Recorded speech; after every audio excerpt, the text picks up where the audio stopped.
Bivio Podcast. The Bivio Podcast.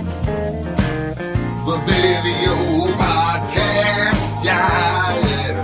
The Bivio Podcast. Ha. You got the brews, I got the VO. Now give me some podcast. Somebody give me a cigar. Come on now.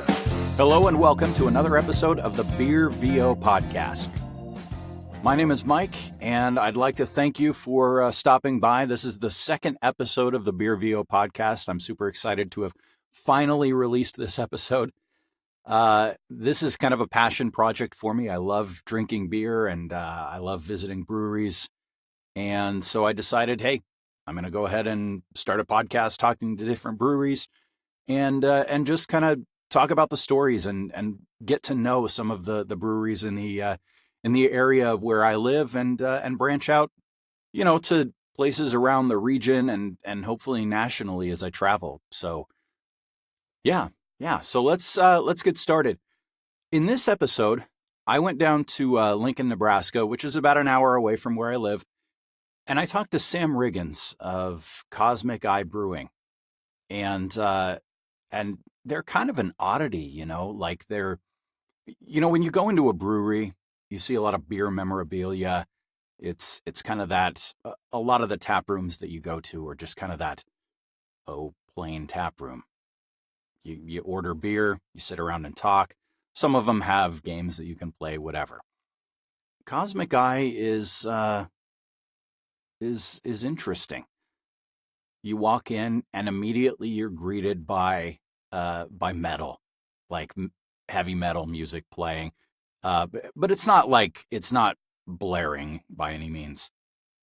And then and you look around and you see just a bunch of weird shit on the walls. Like you might see some fantasy themed stuff on the wall. You might see posters of metal bands. It's kind of all over the place. And I talked to Sam a little bit about that.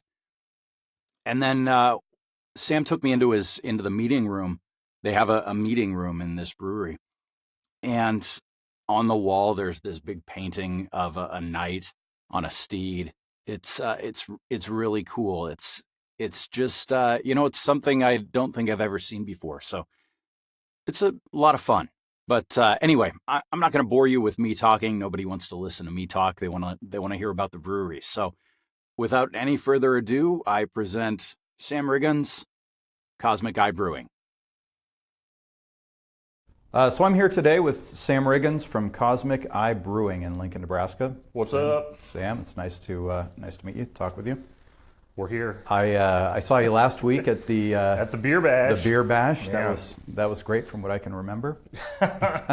It's always great when there's 75 degrees in August. Oh man, it was beautiful. It was awesome. So I was turned on to your brewery because I was at a bar in Omaha, and I saw this beer called Unlock the Time Dragon, and I was like, "Who are these maniacs? I can't not drink this beer." That's kind of the idea, right? Yeah. Yeah, and I saw that you were here in Lincoln, and awesome. And so I wanted to get in touch with you. Why don't you start off just telling me a little bit about yourself, about the brewery? Sure. So I kind of got into the idea of doing this brewery thing a long time ago. I was going to school at the University of Kansas at the time, and we went to eat at this place called Free State, and we had no idea that it was a brewery. And we walked in, and you've been there, I guess, probably, and you walk in and you can just see right straight into the brewery, and it was this kind of revelation to me that, like, oh my God, this is a job, and this is like something you can do. Fritz Maytag formerly from Anchor, he tells a story all the time about, like, when he bought the brewery, he had no idea you could actually own a brewery, and he saw it for sale and was like, I'm rich, let's buy a brewery. And he always talks about, like, it's just amazing to him that he never thought that you could own a brewery. And it was kind of the same thing for me. It was like this, like, oh my God, this is a job, you can do this. And then I just kind of pitter-puttered around school for a long time, and Just kind of had the brewery in the back of my mind, just kind of on the back burner, and it was always kind of something that'd be like, oh man, this would be cool to do this. But not really having a business background and, not really ever brewing before, it just didn't ever make sense to do it. Sure. So, I kept going to school, and when I finally finished school here in Lincoln, I went to school to be a teacher, to be a social studies teacher, and I just never could find a job. It's a tough market to get a job in here, and we just really weren't able to move. And so I just kind of kept bouncing around from job to job, and I had finally had it at my last job and quit just kind of immediately. And about a week after I had left, I had no idea what I was going to do and what life looked like. And I ended up going down, to what's now the Happy Raven. But it was called Zen's Lounge at that time, and Paul Kavalak from Nebraska Brewing Company was down, and they were doing a special tapping of EOS Hefeweizen down there, and I was the only person that showed up. And so I had known Tyson Arp from Nebraska Brewing and his wife Angela through a lot of home brewing stuff and beer advocate meetups and things like that, but I had never really met or hung out with Paul. And so we just kind of hit it off when I was down there for that tapping and tasting, and he indicated that they were looking at hiring an assistant brewer, and I had been home brewing for a couple of years at that point, and again with the idea kind of always in the background of, hey, this is what I really want to be doing. I just pursued that and got the job there at the brew pub in would have been April of 2010. And then, Tyson and I just beat our heads against the wall and buckled down and got busy for 4 years. And, we opened the production facility in 2014. And about the same time that we launched the big production brewery, my wife's job just kind of constantly kept changing. And it just got to a point where she was traveling all the time. I was already commuting to Omaha. Beer doesn't care about your schedule. Beer cares about its schedule. Sure. And so life just was it was just too hard to be commuting, to be working in a job where I didn't know, when I'd have to show up in the morning and when I could leave at the end of the day, because it's really different for you every day. Mm-hmm. And really the way brewing works is on the days where you have something else scheduled is always the day that something goes wrong. Like today. We've had one of those days here today. So it just got to the point where schedule-wise for me and my family, it just wasn't going to work for me to be commuting anymore. So I left NBC in late summer, early fall of 2014, and immediately kind of started, I took some time off. I took about 6 months off and did nothing. And then I started putting this business plan together for this. And we went through kind of multiple iterations of what this business was going to be. This was going to be a brew pub. We were going to brew on a smaller scale and, supply all our own beer essentially for a restaurant, and then just do kind of special bottlings and things like that for distribution every once in a while. Mm-hmm. My partner that I was working with that on the time, I don't think that this was going to work out for him and his family. And so we parted ways, and then kind of did business plan version 2, had a partner kind of back out and walk away from that also. So this took a lot longer to put together than we thought. Sure. So once we finally kind of just said, hey, goodbye everybody else, we're just going to do this on our own. We're going to focus on what we know we want to do. And then once we were able to kind of get that financed, that was a whole nother piece of the puzzle that took a long time. Sure. I was trying to avoid getting my family involved in this, just because you always hear horror stories about this stuff, right? Right. Really, when we were really active in trying to get the financial piece of this put together, was right about the time Plowshare closed, and that seized up every bank, every private investor in town. they'll loan money to restaurants left and right. They'll loan money to other businesses, and one brewery struggles and doesn't make it, and they didn't want to give money to anybody. So getting the financial piece of this together took a little bit longer than we were hoping it would. And then once we did get that piece together, it was just a whole other set of headaches with the city and city planning and getting this build out done. So it really took us almost 4 years to get open from the time I left NBC. So, which was a lot longer than a lot longer than I wanted to. And you've been open since October of... October 1st of 2018. We had October 1st and 2nd, we just kind of did an industry only, friends and family soft opening for a couple nights. And then we officially opened our doors on October 3rd. So that's fantastic. Yeah. That's awesome. So, Cosmic Eye, it's hard to see it in the podcast, but it's got an interesting look to it. So it looks like it's the biggest tap room in Nebraska. I think for our just main seating area, I'm pretty sure that we are. Yeah. Okay. Yeah. Yeah, it looked like you had 7 long bench tables. 13, we have 7 13-foot tables. Okay. Yeah. Wow, and they're all made out of wood. The bench is all made out of wood. Yep. Very cool. A lot of wood. A lot of wood decor. A lot of woodworking went into this, huh? Well, it was crazy. So we were able to supply all the wood ourselves. We have a family farm that's near the Fairbury area, and there's one plot where we have just a lot of trees. And our joke's always been like, we only farm that chunk to pay taxes on the trees. And I didn't really even realize how much wood we had down there. And when I finally kind of started going down to scout out and look for what we were going to do with this, it just blew me away with what we had.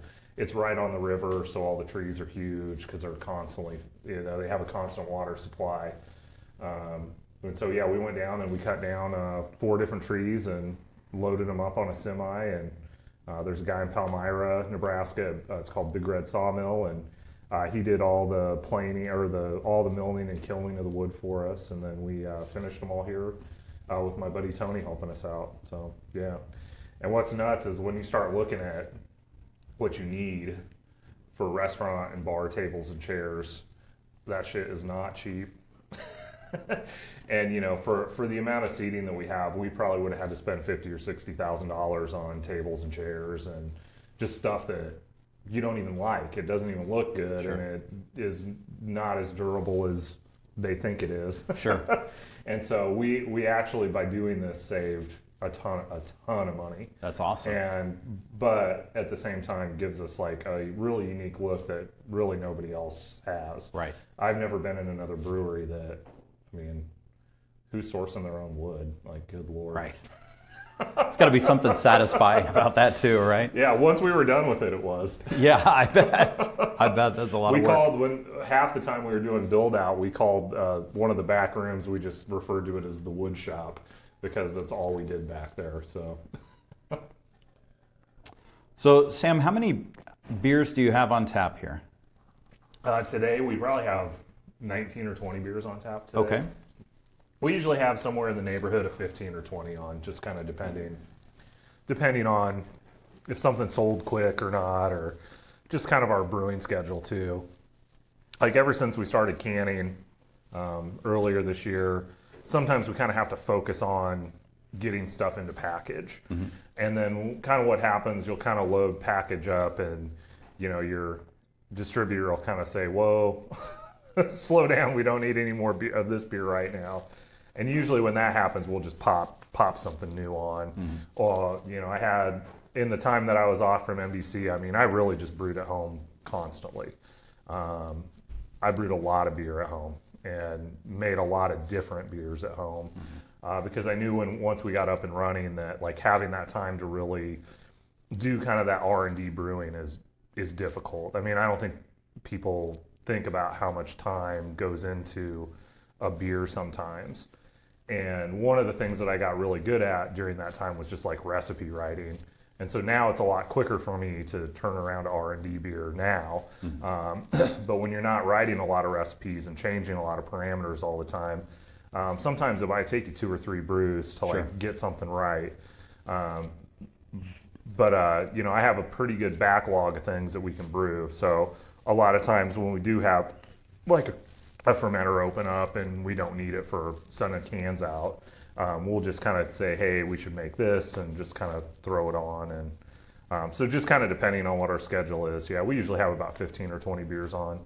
Hopefully later this year, early next year, we'll probably have closer to 30 on all the time. So Wow, that's yeah. awesome. Yeah. So your name is Cosmic Eye. You have beers like Unlock the Time Dragon, Gaze of the Basilisk, Right.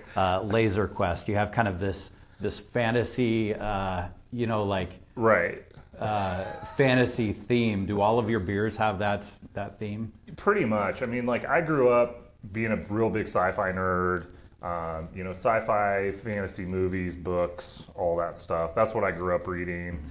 Growing up in also like listening to a lot of heavy metal and stuff. There's just so many of the like all those old metal bands. There's just so much of that is just rampant in all that music. So like I've always been pretty tuned into that kind of stuff.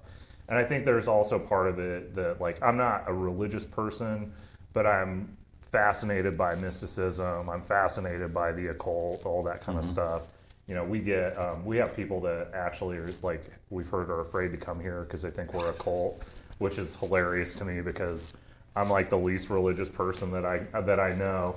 That thread is kind of always through everything that I've been interested in. So like when we look at names for beers or when we're thinking about concepts of things, like I kind of pull from that realm pretty liberally, and then music too is like what drives everything that we do here. And so a lot of times our beer names will come from like part of the line of a song, or sometimes the best ones are misunderstood song lyrics. We do that a lot too. Okay. And even if we figure out it's not the song lyric, we'll just like 1,000 Truths is our IPA.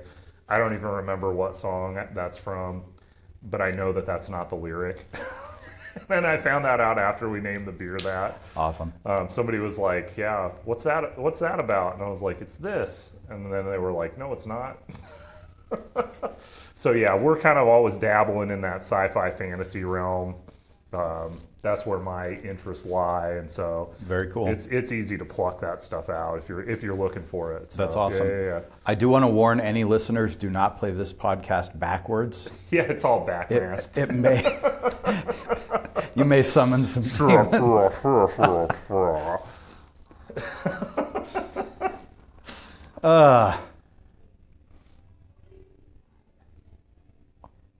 Should have lost track of where I am now.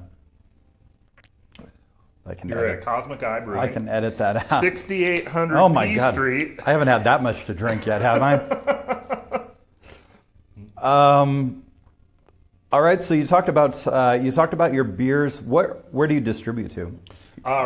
We're just in Nebraska right now, and we're primarily in Lincoln and Omaha. We do have some beers that go kind of outstate, I guess is what you'd call it. We're really a little bit of beer in like Grand Island, Hastings area, a little bit of stuff to Kearney.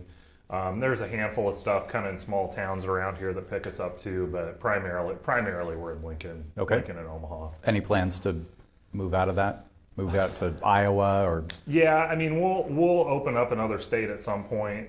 We just switched our Nebraska distributor a few months ago.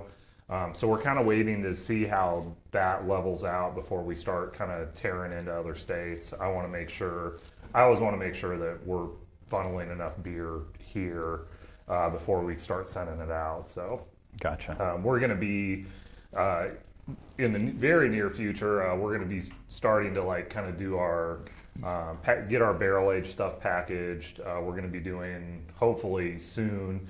Accelerating kind of our Belgian like Saison program, and be doing a lot of like mixed fermentation beers with Brettanomyces. We're doing some stuff with like wine yeast fermentation on top of beer yeast fermentation. So Interesting. there's a lot of that kind of stuff that I can see us probably wanting to open up an additional market for. Okay. I think there's a lot of our beers are just not really, we're not really doing a lot of hype shit. and that's by design. I mean, like I'm not interested in all that stuff. That's not the kind of beers that I gravitate towards. So there's a certain amount of things that we do that are really just designed to be approachable beers kind of for everybody, and beers that people want to drink on a day-to-day basis and drink, more than the 2 16-ounce cans they got in a trade, right? But I know some of the beers that we're looking at doing in the very near future are kind of geared a little more towards maybe that hype market, things that the casual beer consumer doesn't really know or understand. And I can see us maybe having to open another state for some of those kind of things. And like a lot of times too, I think with some of those bigger barrel-aged beers and stuff, you're just not talking about beers that you're ever going to sell a huge volume of to one person, Sure. like they'll maybe buy a 4-pack of it and that's all they're going to buy of that for the rest of the year, even if they're somebody that's buying your beer constantly. They might buy 10 cases of something else over the course of the year, but those bigger beers, like for me too, I don't drink that way, like I'm drinking approachable, crushable. Right. Like I like to drink a lot of beer when I'm drinking beer, so like I tend to dial the ABVs down, and I'm not looking for a 10%, barrel aged stout all the time. Yep. So just for sheer just kind of numbers game, we've probably got to look at opening up another state probably within the next 4 to 6 months, I would say. So Cool. Yeah. Out of what you've got on tap here, what would you say is your favorite or your favorites? Yeah, man, it just like it changes pretty much all the time. I mean, a lot of times I'm going to tell you what my favorite beer is, probably whatever we put on tap that week. Because it's new. Just because it's new, Yeah. right? And but I mean, really, kind of my consistent favorites are Dead Man's Run is our American lager. We drink a lot of PBR and hams and High Life at our house, and I'm also a big fan of red beers. I didn't want to have red beers on our menu and not have it be with a beer that we didn't make. So I made essentially like an American corn lager, because first of all, you also get people coming into breweries still in 2019 and say, what do you have that's like Bud Light? And you go to a lot of breweries and it's always kind of a hem-haw conversation. Well, we've got this thing that's kind of like that, but not really like that at all. And so to be able to have a beer that when somebody comes in and says, what do you have that's closest to Miller High Life? You just go, this. Here you go. And every time, like when we pour this at festivals and stuff, people are like, oh my God, it tastes like beer. And it's like, yeah, they all taste like beer, but like, I know what they mean when they say that. They're looking for that American lager. Right. Again, the classic beer flavor. That was in air quotes. You can't see those on the audio. They're looking for that kind of classic beer flavor. So, like that Dead Man's Run is like our beer. That's one I drink a lot. Straight for the Sun is our session IPA. I drink that beer pretty often. I'm going to tell you, I know you're looking at your questions that I sent you right now, and none of these were on the list. They are. Oh, were they? Yeah. Oh my God. Sticking with it. But yeah, and like the other thing I've got to do here too is, when we're here, we'll be here for, 3, 4, 5 hours at a time in the tap room. So like, not overindulging and like drinking like an idiot while you're here with the public. That's tough. Is tough, man. Yeah. And people don't understand. People that don't work in the alcohol industry, like, don't understand, because you can't really like, I'm not just gonna be sitting around here like having an ice water with people. Like, it's because first of all, I'd rather have a beer anyway. But so a lot of times when I am drinking here, I am gravitating towards the lower ABV stuff just because it's, Yeah, you got to pace yourself. This is a loaded industry, right? Man. Like, people that don't work in the industry, just, oh, it must be fun just to drink beers all the time. And you're like, man, like, what? I go to things and like that's all there is beer. And you're like, shit, like, can I just get a Coke? But yeah, so usually what I'm drinking here is the lower ABV stuff. So Dead Man's Run is a big one for me. The Session IPA. I drink a lot of the Time as a Ghost, is another beer that we've done here, which we've only done draft only so far. It's really just a version of Dead Man's Run that we've changed some downstream process stuff with. We're co-fermenting it with wine yeast. We're dry hopping it a little bit, and that's another one that I like quite a bit. So, but yeah, Very cool. They're you know, it's hard when you design them too. You know, like saying, oh, this one's better than this one, because like there's a lot of these beers that like I don't drink a lot of the round and round. Brown ales aren't my favorite thing, but I know that the people that like them, and I know why they like them, and I understand why they like them. So, you know, there is stuff that we have on the board that aren't necessarily my favorite beers to drink, but I know that, you know, if we don't have them. Yeah, you kind of have to cater to And, everyone. you know, right? part of it too is when you can make like a badass beer that you don't even really like that much. Like, I think there's kind of something to say about that Sure. too. I was like, no, you know, like knowing how ingredients work and being able to put something together, even when it's not necessarily your kind of go-to favorite thing. It's kind of, sometimes it's cool for me to do that. Yeah. That's definitely impressive. I know when I homebrew, I only do stuff I'm Yeah. gonna drink because Yeah. nobody else is gonna drink Yeah, it. no, yeah, right. Yeah. If I make 5 gallons of IPA, I'm drinking Yeah, it's it. My gone. wife will not drink Yeah, it. right. This is my beer. Yep. But yeah, you know, we've got to have a couple thousand people come in here every week, so. Tell me a little bit about your equipment that you have Yeah. in the back. Sure. So we're fortunate here in Lincoln to have a couple different, you know, big equipment suppliers here. You know, we chose to work with American Beer Equipment. They first approached me. Oh, I still would have been at Nebraska Brewing the first time that they started bugging me. They kind of came up and they said, "Hey, we know you're going to do something on your own at some point." And they were like, "And we want to work with you." And I was like, "Okay, great." And I mean, they had maybe been making brew houses for 4 or 5 months at this point. I mean, they were still super new. And I was just kind of like, "Yeah, okay, whatever." we're a long ways away from that.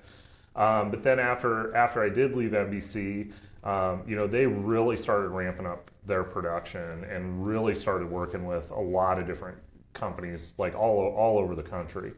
And I had maybe 4 or 5 different friends that I knew in the industry that had bought systems from them, and you know, we just kind of kept in contact with those people and just kind of said, "Hey, you know, are you guys happy with what you've got? Are you happy with your system?"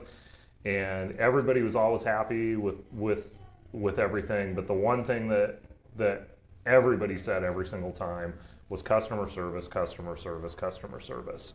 And so when we did get to the point where it was like, "Hey, we're going to work with you, let's get serious about this," and like, I'm not always the most mechanical person, especially when it comes to electronics, and so much stuff is electronically driven now. Like your glycol chiller's got tons of electrical components, your brew house has electrical components, your canning line. I suck at electricity. And so, you know, one of the things I said was, "Look, you know, I'm concerned about this, I'm concerned about this." And they said, "Well, we're in town and you don't ever have to worry about that." So I said, "Cool," because what everybody said to me brewery wise was, "Look, they'll stay on the phone with us for 2-3 hours until we get a problem solved." And when I told them that, they were like, "Yep, we sure will." And they said, "If you're in town, we're probably just going to send somebody out," which actually happened this morning. Cool.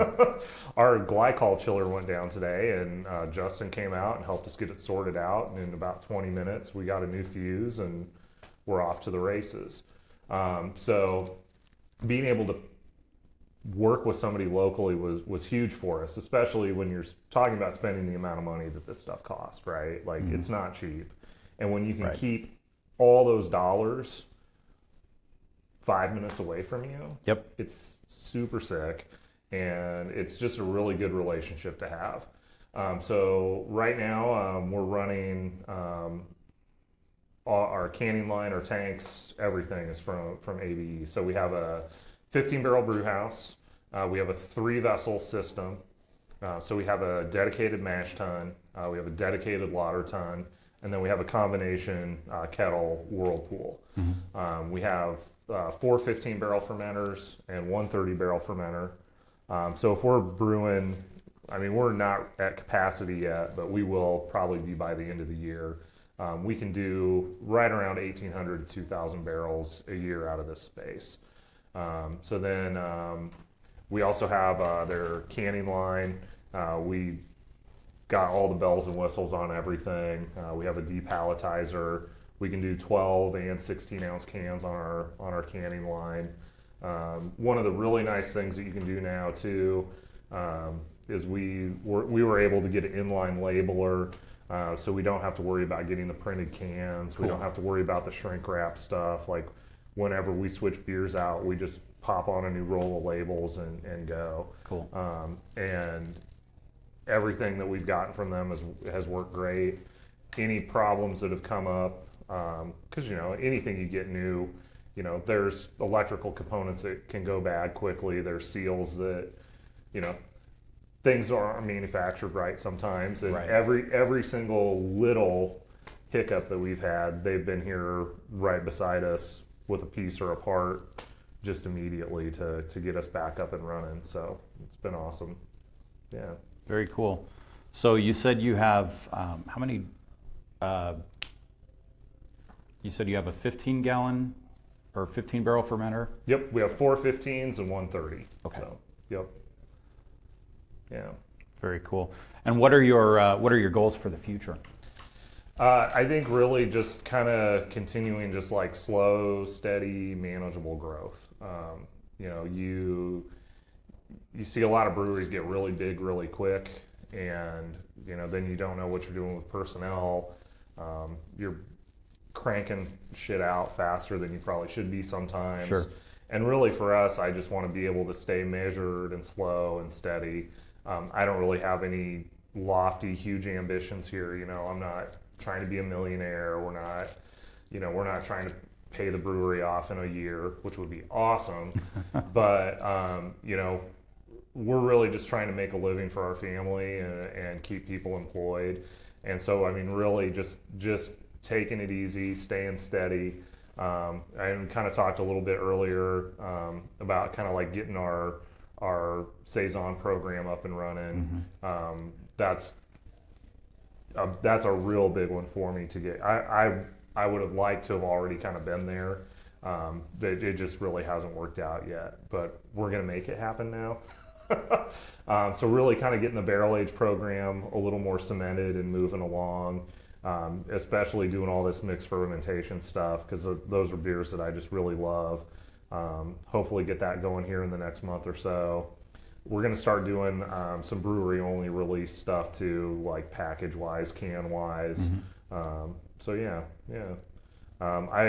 We were hoping to get it this year. We ended up having to spend all the money we had for it on operating cost instead, but we'll eventually have a bigger pilot system. Right now we still do all our pilot beers on what was my homebrew stand.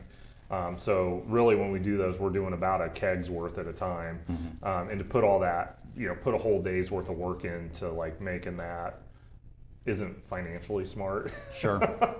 So we'll be getting a bigger pilot system where we can do maybe like 5-6 kegs of beer at a time, and that way we have enough to kind of have on the tap room and send out for special events and stuff like that. So awesome. Yeah. Just one last question for you. What kind of advice? You're a big homebrewer yourself. What kind of advice would you give to anybody that's either looking to get into homebrewing or looking to kind of? So the big thing I see I think this goes to both homebrewers and professional brewers is like, everybody wants to put the cart before the horse, right? Like, everybody sees, I think it's slowed down a little bit, but we always used to see, like Dogfish had to put out some crazy beer 10 years ago, and everybody would want to brew the 27,000 ingredient thing as their first beer. It's a terrible idea. Right. Like if you can't sit down and make like a really simple brown ale or a pale ale, like that's what you need to focus on first. Find a clone recipe of a beer you like. Make sure it's simple ingredients, simple processes. take it slow, and then really once you kind of get that down, then start adding stuff. You know, like what I did when I started home brewing was just everything was super stripped down, and then like the next time I'd be like, well, let's dry hop this one, or let's try a new ingredient. So really just take it slow, take it easy. You'll get there. Because a lot of times what happens with homebrew is everybody's so focused on adding all the stuff that they forget about the processes. And really, not that recipe doesn't matter, but your processes are always going to be more important than your recipes. Sure. So make sure that you understand things like mash temperature. Why are you boiling this for this long? Why do you chill your wort down quickly? Like things like that are the real fundamentals of things. And really understanding processes before you understand recipes, I think, is really good advice for everybody. And for professionally, I always tell people this, like, I wouldn't do anything else. I can't imagine doing anything else, and I wouldn't wish this on anybody. Like, this is not, like, I enjoy what I do very much, but this is not a fun job. Like, it's stressful all the time. It's stressful when you're brewing. It's stressful when your shit's on the shelf because everybody's a critic now. And you gotta have thick skin. Right. Like, a lot. Because sometimes things sting. Like, you work hard on stuff, and like we put everything into this, and like what people don't realize all the time is that, we're not perfect. We want our beers to be good. Sometimes we screw up. I'd like to see everybody else's job performance ratings, but you've got to have really thick skin to be in this industry, and you got to be ready to work harder than you've ever worked in your life in what are usually miserable conditions. It's hot in the summer, it's cold in the winter. Sure. Shit breaks, water's heavy. Right. Oh God, yeah. Brewing would be a lot easier if water only weighed like 2 pounds a gallon. Right. So yeah, I mean, my advice to people that want to get into the industry as this is a job is, think about it really hard, because it's really hard. All right. Well, Sam, I appreciate you taking the time to sit down with me today and talk with me. You got a beautiful place here. And it's really awesome, so good beer. Yeah, thanks. And I look forward to That's what we're here for. To having some more. Sweet. Awesome. Go do that right now.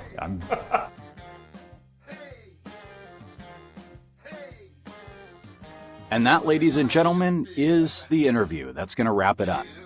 I really enjoyed visiting this brewery. In fact, I'm trying to make another trip down to Lincoln just to get there and drink some beer. You can really tell that Sam loves the craft. He loves what he's doing, even though it's a ton of work. It's kind of grueling to be a brewer in this day and age, because you're basically on call 24/7. There's no time off when you're a brewer, because you've constantly got things in flight. You've constantly got new projects that you're testing out. You've got things that are being ready to switch from fermenter to bright tank or whatever, or they're ready to get canned. So, it's a busy life, but Sam seems to really love it. He seems to really enjoy what he's doing. And it was a pleasure to talk with him, and I wish them all the best. So that's going to wrap it up for this episode of the Beer VO podcast. I'd like to thank you for coming along with me on this journey. And I look forward to going and exploring some more breweries in the very near future and having you along with me. So cheers, everybody. Thanks a lot. The Beer VO podcast. The Beer VO podcast. Yeah. The Beer VO podcast. Ha. You got the brews, I got the VO. Now give me some podcast. Somebody give me a cigar. Come on now.